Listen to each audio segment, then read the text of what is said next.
Right, listen to this. I've got 3 huge bits of Celtic news for you today, and trust me, the last one could be a game changer.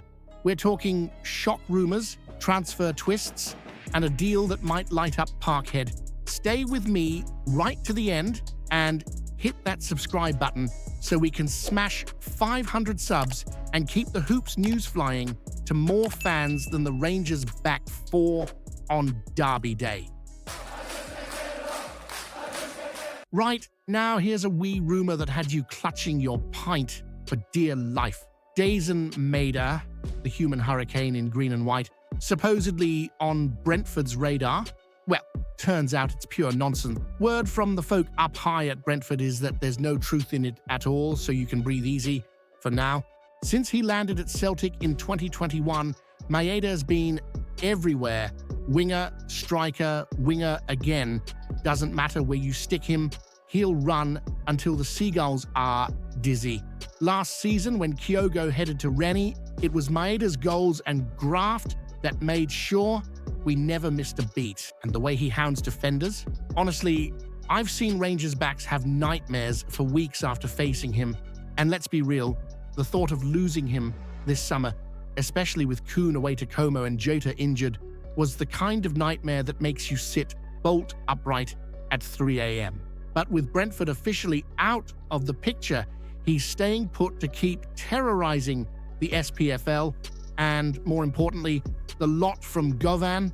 Just look at his record: 160 appearances, 62 goals, 29 assists, and 10 direct goal involvements against Sevco, 4 league titles, 2 Scottish Cups, 2 League Cups. That's not just a player, that's a legacy in the making.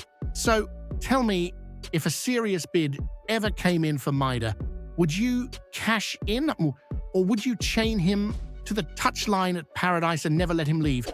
Hit that subscribe button, lads. Let's jay it. Loudly till we hit 500 mad Celtic dafts. Well now, this is where it gets interesting, isn't it? Louis Munteanu, the Cluj striker we've had our eye on, has thrown a wee curveball into his own transfer saga.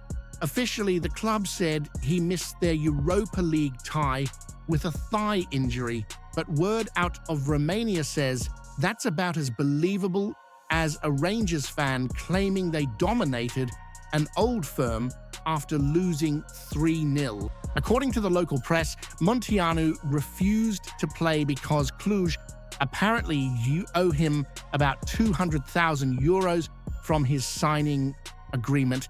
And if that's true, it's the kind of bust-up that could play right into Celtic's hands. A few months ago, we had a bid of £6.9 million kicked straight back at us. But now, well, when your top striker's sitting out over unpaid wages, that asking price might start sliding faster than a pint down a Sauchy Hall Street bar on a Friday night.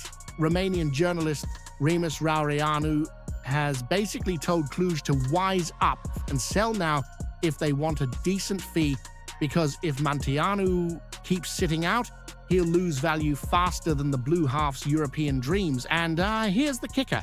He's only 24, plenty of potential ahead, and he's already proven he can find the net. Meanwhile, the Tyrol Malaysia chatter has had his own agents scratching their heads. The Manchester United left-back was linked with us back in January before we brought in Jeffrey Schlupp on loan. And with Greg Taylor off and Tierney needing cover, Brendan's still hunting in that area. But Malaysia, let's just say I'm not holding my breath. So here's the question, Dutter. If the Munteanu price drops because of this drama, do you think Celtic should go back in hard for him now? Or should we let Cluj sweat and see if we can get him for a proper bargain? Hit that subscribe button, lads. Let's jay it loldy till we hit 500. Mad Celtic daffs.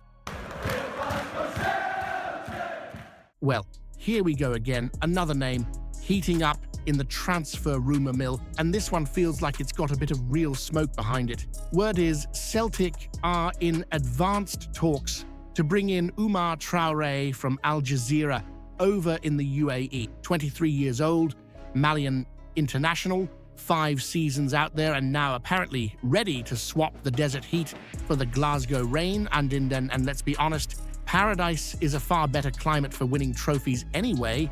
The figures floating about are around 3 million euros for the transfer and about 1.5 million a year in wages. Negotiations seem to be moving nicely, and folk close to it are saying a deal could be wrapped up in days. The boy's got a big reputation where he's been playing, but now we'll see if he's got what it takes to do it in front of 60,000 at Parkhead, with the Green Brigade bouncing behind him. Let's be honest, the wings have been looking a bit bare this summer. With Jota still sidelined, Kuhn gone, and Brendan Rodgers trying to balance the squad for the Champions League qualifiers, we've been crying out for someone who can give us real width, pace, and a bit of magic in the final third. Traoré could be just that.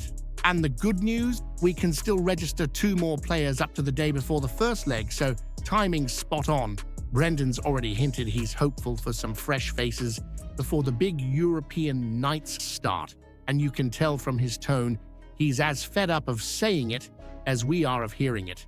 But maybe, just maybe, this one's the real deal. So here's what I want to know. Do you think splashing out on Traoré is the right move for Celtic right now, or should we be going all in on a proven name that's already done it in Europe?